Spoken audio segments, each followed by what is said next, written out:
వేరుశనగ పంటలను చూసి ముఖ్యమంత్రి చంద్రబాబు నాయుడు చలించిపోయారు.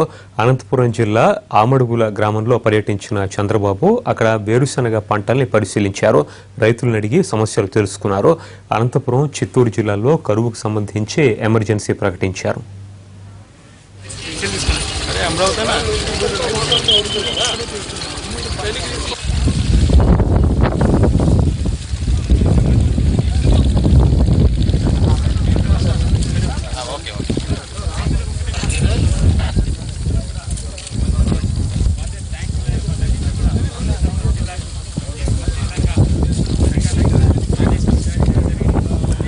క్షేత్రస్థాయిలో వాస్తవ పరిస్థితులు తెలియజేయాలంటూ అధికారులను ఆదేశించారు ముఖ్యమంత్రి. పంటలకి తడి ఆరిపోకుండా మహారాష్ట్ర నుంచి 2000 రెయిన్ గన్లని తెప్పించాలని ఆదేశించారు.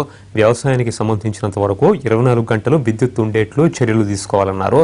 నియోజకవర్గానికి ఒక IAS అధికారి, 2 మండలాలకి ఒక గ్రూప్ 1 ఆఫీసర్ని పర్యవేక్షణ నిమిత్తం నియమిస్తున్నట్లు తెలిపారు సీఎం.